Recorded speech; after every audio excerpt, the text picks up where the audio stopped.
Hello, and welcome to our warm-up video for the 2021 American Academy of Otolaryngology Head and Neck Surgery annual meeting and OTO experience. We are only a few weeks away now from our live meeting in Los Angeles with our virtual component around the world, and we're excited to tell you a little bit about the meeting today. I'm Danny Chelius. I'm a pediatric otolaryngologist from Baylor College of Medicine and Texas Children's Hospital, where I specialize in pediatric head and neck surgery. And I am the coordinator for the annual meeting this year. And I am ecstatic today to have my dear friend, Dr. Anne-Marie Visosky with me. Hi, Anne-Marie. Hi, Danny. It's so great to see you. I can't wait to see you in LA. I am ecstatic. It's going to be pretty awesome. Anne-Marie, tell everyone about yourself. I practice general otolaryngology and head and neck surgery here in Los Angeles with Kaiser Permanente, and I'm at their West Los Angeles hospital. And when you say you're in Los Angeles, what's the view out your window right now? Well, it's a little hard to see. There's a little bit of a glare, but when I turn out my window, I am looking at the Hollywood sign. So it's pretty nice. I've got a great view of the mountains and the skyline, and get to see that sign every day. Well, I'm really grateful that you are doing this chat with me. Anne-Marie and I have known each other since I was a PGY2, and she was, don't tell the other guys, but my favorite chief resident, and taught me most of what I know about being on call and being a good junior resident. But we've been friends for years, and Anne-Marie, I feel like mostly I've seen you at the annual meeting. How long have you been going to the meetings?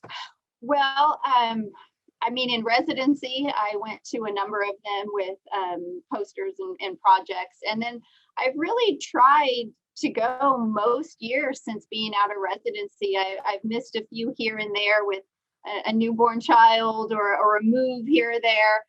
But I've really gone to most of them. It's just, for me, a great way to get my CME in. I get to see friends that practice all over the country, which is a highlight for me. And, when you're busy with your practice and your family, it's kind of my few days away that I get to go. And I love to travel, and I'm a foodie, so I get to go to different cities and have a little bit of time to explore along with it. So it's kind of a win-win situation. It's always very refreshing for me to bump into you at the meeting and hear what you're up to, because I feel like you are, when I'm thinking about the meeting, the person that I want to design the meeting for. I mean, you're someone who loves the content. You have a general otolaryngology practice. You always make me feel even better about the meeting that we put together. Any favorite memories of the meeting you could share? Well, I think memories wise, it's who I see and who I get to hang out with. And there's a lot of good dinner stories over the years of all of us getting together. But in terms of the content of the meeting, there's been a lot of good talks that I've gone to over the years that, as a group here, not all of us can always go.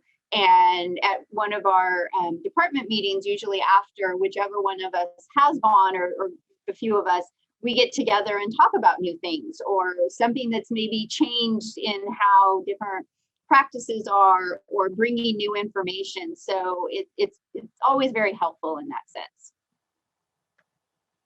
Yeah, I feel like it's a reality for any meeting that we can't all attend. And I feel like the chance to bring stuff home, to talk to peers about it, has been an important part of going to the meeting for me. But the last time I saw you guys was New Orleans. Yeah. Obviously, last year things didn't happen, and so that was our last chance to be together, I think. Yeah. And I mean, for other surgeons like me, like being able to get a chunk, if not all of my CME for that year through the academy meeting is huge, because my weekends are always, busy with either family or work, and it's hard to fit that in otherwise. So it's a great opportunity to take a few days and learn a lot of great stuff, and get your CME at the same time. Yeah, I feel like I know every state's got different requirements, but I agree with you that I can pretty much get all of my CME requirements in one time through the meeting.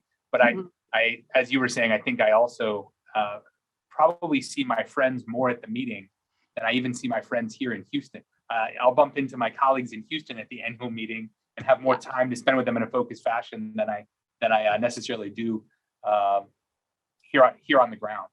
And considering innovation, I think some of the greatest innovation I see in our field, I get to see for the first time in the OTO experience. And obviously that's not new for this year, but it's something that I always enjoy walking through to see what kind of innovation is out there, to ask questions, and to see what kind of things I might need to be able to bring back to my practice in Houston. And so I know that we've walked through the OTO experience before a few times, Dr. Visosky, but I'm looking forward to that this year. There are still going to be many of our sponsors and supporters bringing their innovations to the OTO experience for all of our attendees. Well, I do remember you mentioned the last time we saw each other was in New Orleans, and that's also when you found out that you were going to be the coordinator of all of the meetings for a few years. So tell us how that's been going. That's right. It was very kind to be met at dinner with a bottle of champagne from my former chief residents when I found out about the job. It has been a really incredible couple of years so far. Last year, I was shadowing Mark Wax as he prepared the Boston meeting that became the virtual only meeting. And it was a really incredible opportunity to be mentored by someone who had done so much to change the nature of the meeting over the previous 5 or 6 years. Mark brought us into the era of having tracks, subspecialty tracks at the meeting. He created so many new platforms, and I really appreciated watching him in the year that the meeting was important to him, but even more important, it seemed to be the individual faculty that he had been working with over his years as coordinator. And I really appreciated that. It drove home for me the point that the academy is not some nebulous concept. It's the people you work with together side by side towards a common goal. I mean, that's what the academy is. And getting to watch Mark put the meeting together with these faculty he's been working with for so many years was a really great opportunity. Obviously, things got interrupted a little bit. Things changed a little bit. Last summer, around the beginning of July, Boston informed us that we would not be able to come have the meeting. And so we had to pivot very quickly to the virtual meeting. And I watched Mark and the incredible meeting staff at the academy work with the faculty to throw together the virtual meeting basically on the spot. Yeah. And it happened very fast. It was a very quick turnaround. Did you have a chance to attend any of the virtual meetings last year? I did not. Unfortunately, things were ramping up a little over here. I think that's the problem. We were all in the middle of the pandemic. Yeah, things were pretty busy here. It of course got worse in December and January, but unfortunately I was not able to attend the virtual meeting. That's one of the few. As I was actually going through yesterday kind of all the meetings over the years since I've been a resident, and there's very few that I have a cross through that I didn't go, but that is one of them. I didn't get to participate in that one last year. Well, I think the same would apply for me, that pretty much it's been pregnancy and pandemic. My wife has a habit of delivering around the annual meeting. And so the ones I've missed have been for, deliveries in pandemic as well. But, it came off as a really wonderful event last year. We really didn't lose our most important asset, which is the wisdom and experience of our faculty at the meeting. That was still, very much present and part of the meeting. What we missed out on was our other most important asset, which is each other and the social interactions and relationships. And one of my friends, Jeff Liu, describes it as the friction around the edges of the meeting, that you're in the room, but there's this tension as you walk through the hallways of who you're going to rub up against, which of your old colleagues you're going to bump into, who you're going to meet. And obviously, didn't have that as much in the virtual meeting last year. So we really went into this year of planning, and it is a year of planning. It starts the day after the meeting. Actually, we're already planning for Philadelphia now, but we went into this year with the hope that we would be able to see a full meeting as in days of old at the in Los Angeles, and yet we were trying to plan to be flexible so that no matter what happened, we would be able to maintain the core of our educational options and our educational offerings, and try to reestablish as much as possible the social interaction that's such an important part of the meeting. I think that sounds so much like day-to-day work now. It's like, stay flexible because things change every day, and hopefully try to still have some kind of good communication with people, that since all of our meetings have been, virtual these days. So it's an interesting thing to have to work around for sure. What have been things, doing virtual meetings, what have been the pluses for you this year? I would say the pluses is, within the system I work with, Kaiser, we're set up very nicely for virtual visits from the very beginning with phone and video visits. So there has been flexibility, because where some clinics, like I may have a half day of clinic that's a video and phone visit clinic. And then my other half will be my in-person patients. Now, of course, that's going more and more over time to the in-person, but during the height of things, and that you could do anywhere. We're very set up to, I could be in my office, I could be at home for that half day, whatever worked that allowed flexibility for us, we were able to do. And so I would say that actually made it a little bit easier in the long run. But I do like seeing people in clinic, so it's nice to be able to see my patients again. We had 57 members of the program committee who I asked for exceptional flexibility this year in putting together the meeting program, because we basically needed to have a contingency plan for whatever the meeting would turn out to look like. And so the program committee members put together a meeting, and they basically put together 3 meetings, essentially, an all virtual meeting, an all live meeting, and a hybrid meeting. And we looked at it as a sliding scale of what content would be live versus virtual. Would it be more live, more virtual, and had everything set so that when it came time for decisions to be made, we could make decisions. You needed lots of contingency plans. Yeah, lots of contingency plans. And then things were looking pretty good in June to be a mostly live meeting. I would say maybe May. But obviously the Delta variant has really shaken things up this summer. And I know that we're all experiencing it differently all over the country. But and I know that for a lot of people that has meant they will not be able to attend in person in Los Angeles. Although we're hearing really encouraging things about Los Angeles. What is it like for you living on the ground in LA right now? Yeah, I mean, right now we still are having cases. There's still at our hospital, like ICU patients, the majority are the COVID patients. But it's nowhere near what our December and January of the whole surge was. And as a whole, over the summer with the Delta variant, LA went back to masking indoors, even if you're vaccinated. And I think that, it's figuring out life and still being able to do certain things and moving forward in the safest manner possible. And so, I mean, of course, things change day to day these days, but as things look right now, I think that, we're, as a city, keeping and doing things in as safe a way possible so that these kind of events can still occur. So I'm very hopeful that things will still be going in this direction in the next few weeks. Well, Dr. Denaney and the Academy staff have been in constant touch with health officials in LA, and they are still saying that the meeting is a green light for us to have an in-person component. So I am frequently asked if the meeting is happening, and the meeting is happening. It is happening live. I'm going to see you in Los Angeles. Yes. But I know that institutional policies and personal situations are going to preclude a lot of people from being able to come to Los Angeles. And so for those members, we're still going to have a robust virtual platform that's going to have a lot of content. There's going to be at least 4 live streamed talks at all time during the meeting.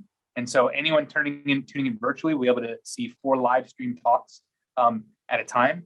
There's also going to be well over 250 hours of on-demand content that people can watch whenever they want to and get CME for all of it.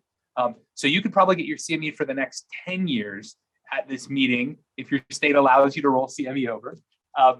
And then there'll be some content that's only offered live in Los Angeles, but for the didactics that are only in person, that are not live streamed, we will still be recording them and making them available on OTO and on the Academy's platforms.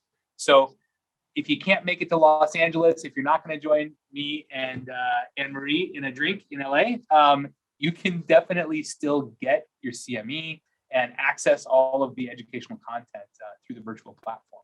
So Danny, for those of us that are planning to come, what are you guys doing? Like, how's it going to look different in terms of us going physically to the location? What's kind of the safety things that you guys are putting into place? Yeah, LA is helping us with a lot of the safety things because they're putting in the mandates. And they're in the mandates, and we like them. So there's going to be masking indoors at all times. There's going to be required proof of vaccination to attend the meeting. So I wish that for our colleagues who could not get vaccinated, that there was a way to attend, but there's not. Everyone's going to have to be vaccinated. LA has actually worked with us to provide us with access to the company Clear. And so anyone attending will be able to get a free account with Clear, and you'll be able to go in, answer health questions, upload your vaccination card. And then as you come into the convention center, you'll basically check in with the Clear app, come into the convention center. So everyone at the meeting will be vaccinated. We know that doesn't necessarily preclude transmission of COVID. So we're still going to have to use kind of the common sense we've all learned during this pandemic about how we're feeling personally. And obviously anyone with symptoms should not come into the convention center. But there's going to be a ton of hand washing stations everywhere. There's going to be guidance on safe practices for dining and socializing. The didactic rooms are going to be set up so that people can be socially distanced in the didactic lecture halls. Everything is going to be set up with the first mind towards health and safety as much as possible, in collaboration with the city of Los Angeles. And actually, Dr. Denaney and the meetings teams were out there a couple of weeks ago, got to see demonstrations of the health and safety plans for the meeting. And Dr. Denaney's got a good podcast on this over on the meeting website. Have you seen that? No, I haven't yet. It's your homework. Go watch Dr. Denaney's webcast. Well, it's great information. You mentioned like dining. That is the one. You're really nice thing about having it in a city like Los Angeles, where normally we have great weather. We did have some very odd rain last night in my area for some weird reason, but that's rare.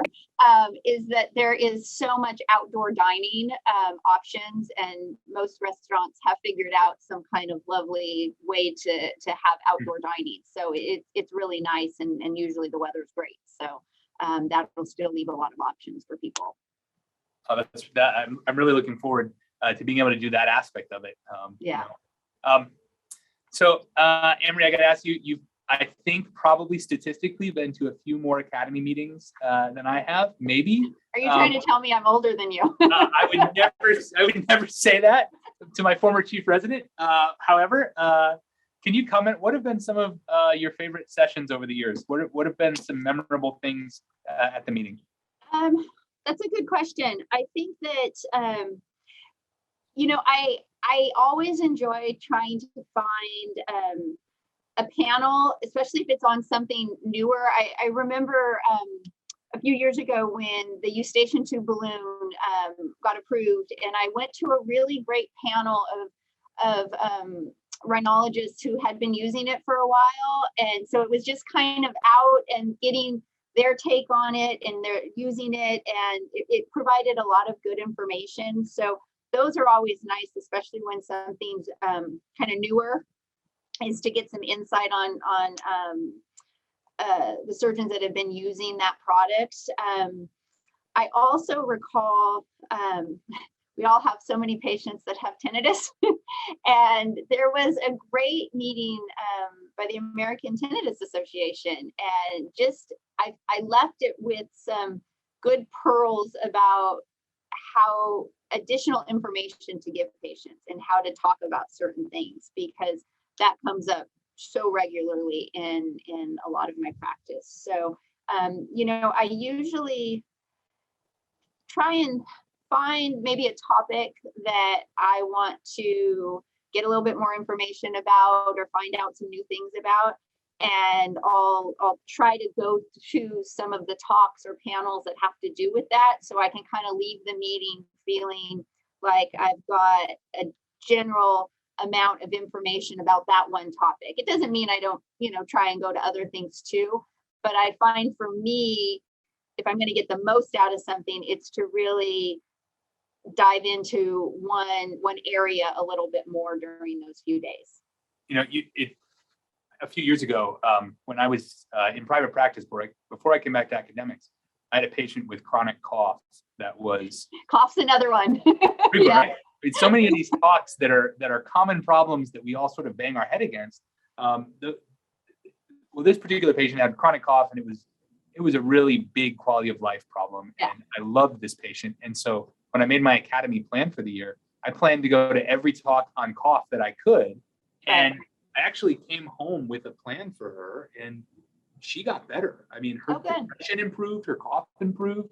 It was the most incredible thing. And it was because that year I did what you're saying. I went after cough talks. I went to all the cough talks and talked to people about this particular patient and came home with a game plan. I'm always grateful for that.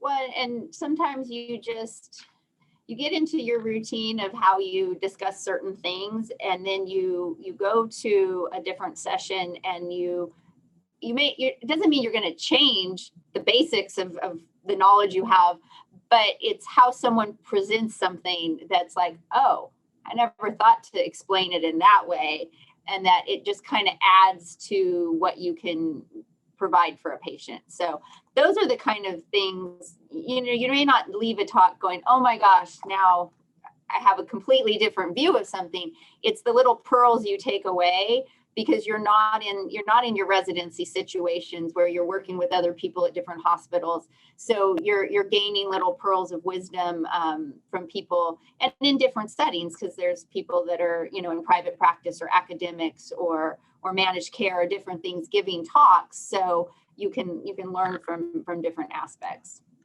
That this year, as I've gotten to know so many more of our faculty members for the meeting, I have appreciated that more than ever, how our faculty do come from every walk of otolaryngology, every practice type, every practice setting. We have such a diverse faculty in every way. And it's been a real pleasure to get to know people this year, even over lots of emails about the pandemic. I'm sure. So, what, in terms of the programming, like, what are some of the things that we should be looking forward to? What do you guys have planned for us? So we had a lot of ambitious sort of new endeavors this year to add to the meeting. And most of them are still going to be able to come to fruition. I'm, again, terribly, terribly grateful to our faculty, who have all shown up for the meeting, whether by coming to Los Angeles or by putting together uploaded talks. Our educational core, our core of educational knowledge and wisdom from the faculty is intact and is going to be on display virtually and live in Los Angeles. We put together a couple things this year that I'm really excited about. The first would be the Great Debates program. The Great Debates is the idea that we have these questions that we all know are to some degree unanswered, And we can all think of people who absolutely have the answer one way or the other about these questions. And we decided to think through some of the big debates, controversies in otolaryngology. And we had our subspecialty teams on the program committee actually invite experts in the field who have well-respected opinions and expertise on either side of some of these questions to have debates. And so we've got a number of great debates this year. Actually, 6 of them will be happening at this meeting. And I am really, really looking forward to these because even the topics that don't exactly touch my specific practice area, I can't wait to see the arguments here. So are those during the afternoon sessions, or is this during special time? Oh, great question. There are some special times. So some of these will be over lunch on Sunday and on Tuesday. And so there will be 2 great debates on Sunday and 2 on Tuesday. And then 2 of the other ones for scheduling reasons are during the session, 1 in the morning and 1 in the afternoon. Okay. But they'll all be live streamed as well. So these will be available to audiences in Los Angeles, as well as audiences viewing online. And so hopefully the community will be able to ask questions and weigh in on the debate. So I'm really looking forward to these. The first one that we came up with was intra versus extracapsular tonsillectomy, which I think a lot of people have an opinion about. And so Sanjay Parikh from Seattle is going to be moderating. Craig Durkee and Mary Musso arguing through intra versus extracapsular tonsillectomy. And then, I think our awareness of HPV-associated head and neck cancer has developed significantly over the last 20 years. It's certainly something we were talking about extensively in residency. And I think de-intensification has been a topic of discussion for years. So I've just diagnosed 3 of those in the last month.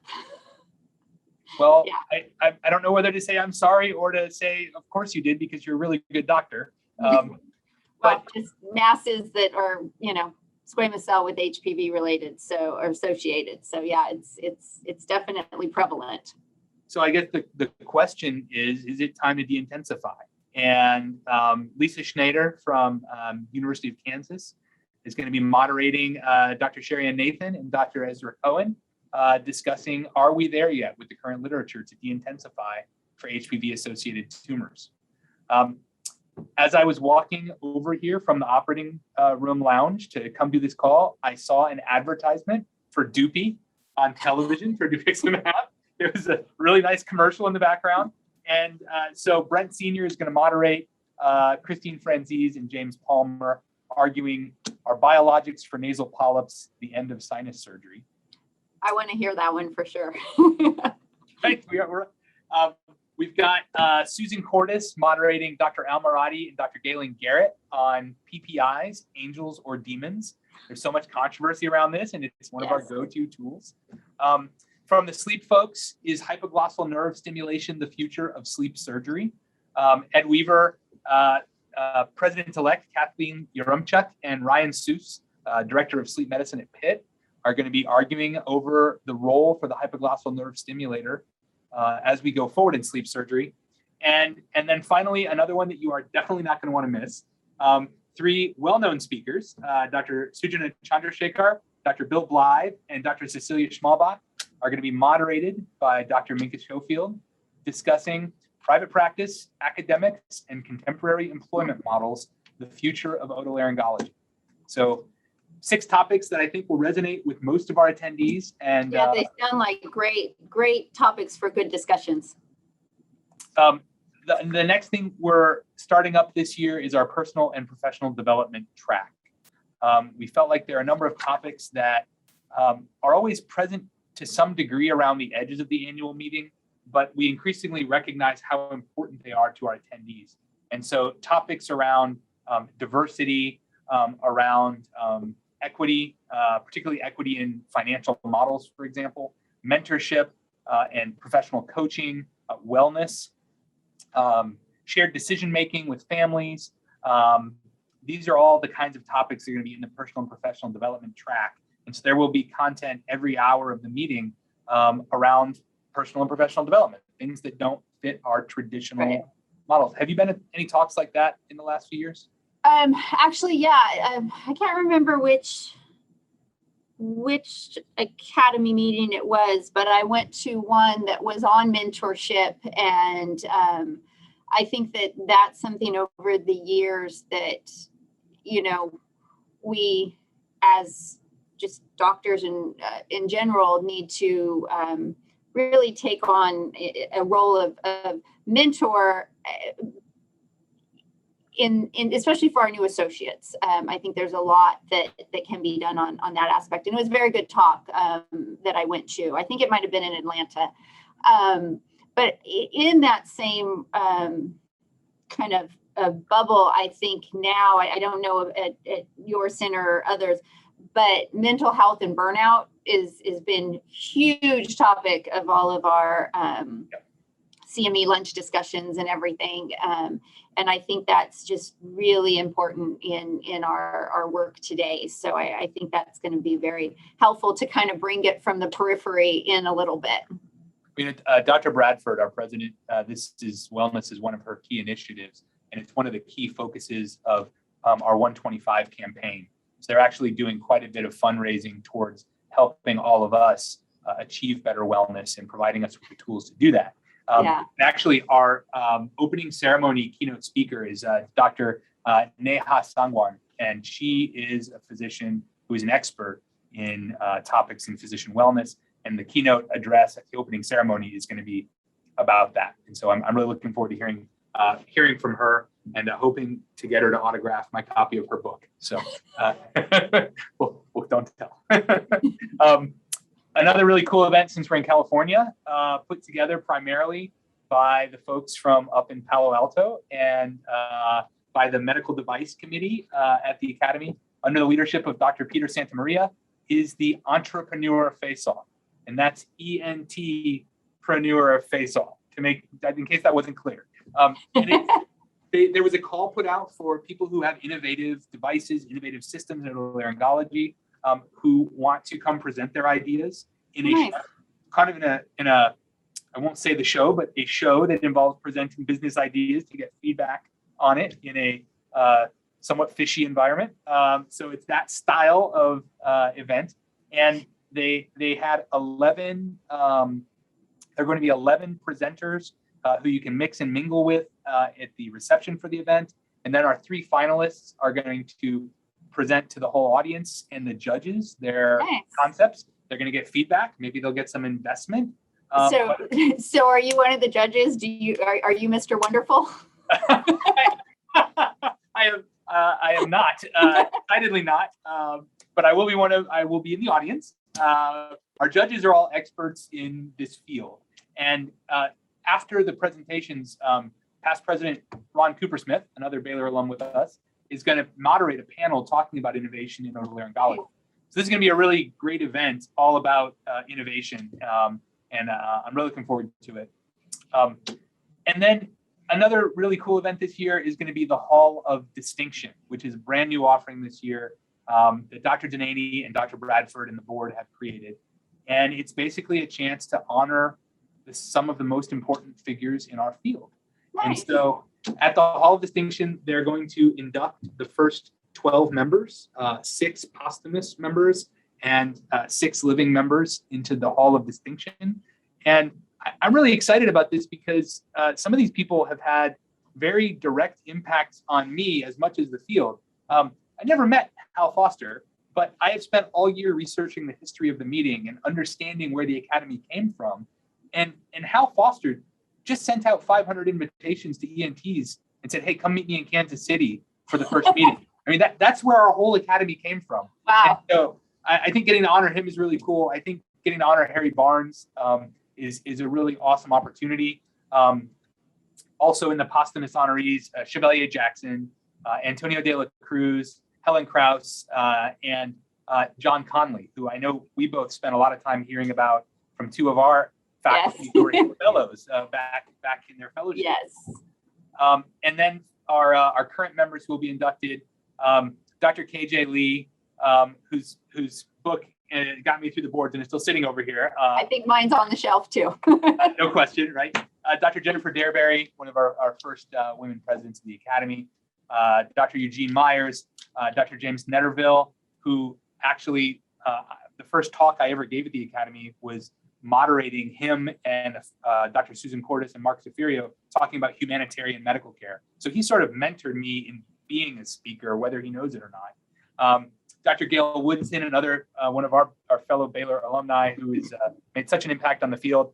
And finally, Dr. Gavin Setzen, who for I think most physicians of my generation might be the person who most welcomed us to the Academy and showed up to all the resident and young physician events and said, "You're important to us. We want you here. We want you involved and engaged in the Academy. Please come in," and has been a true mentor ever since. And so I'm excited about the Hall of Distinction inductions. This is going to be a really, really nice event. Sounds like they all need to get a green jacket. Yeah, right.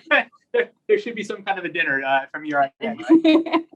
But nice transition. Speaking of dinners, the opening night on Saturday night, the President's Dinner is actually going to be a specialty unity dinner sponsored by the Academy as well as many of our sister societies. It's going to be a really great event. And our staff assures me that when they went to do the food tasting in LA, we are all going to be very happy with what's offered at that opening night event. And finally, I'm just going to mention one of your and my mentors was chosen by Dr. Bradford and Dr. Janani to give the Cotton Fit and Endowed lecture this year, Dr. Ellen Friedman. And she taught both of us so much about how to be doctors, how to try to be a mensch, I believe is the right way to describe it. I'll tell you, yes, Dr. Friedman has a special place in my heart. Not only did she teach me a lot about pediatric otolaryngology, but on my main rotation at Children's, I had a 6-month-old, and she taught me and gave me so many pearls of wisdom, some that I still use today, about balancing a busy surgical career, being a mother, being a wife, having a family. And there literally are some classic things that she taught me that I needed a little help in learning at that time. And so, yes, that's really exciting. I'll be very excited to hear her. And she actually spoke, I guess it was 2 years ago at New Orleans. She was a speaker at the Women in OTO meeting, and she gave a very good talk on emotional intelligence. So I'm looking forward to hearing her speak.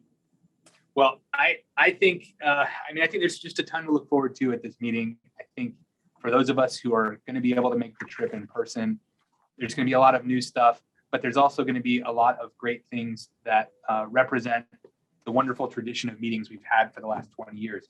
The section meetings all have great things planned for them with wonderful keynote speakers. The oral scientific sessions have a ton of cutting edge science. We had a really hard time actually selecting who was going to be on the oral scientific program this year. Yeah. Very competitive.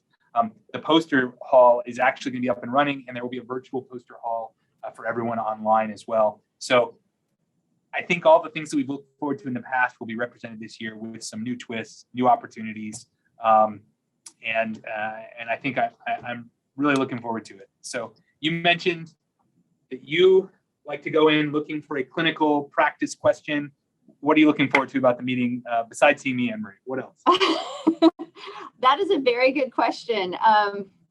What's my area of focus this year? I'll be honest with you. I haven't had a lot of time yet to think about it. We're doing a lot of catch up, just getting things back into normal groove.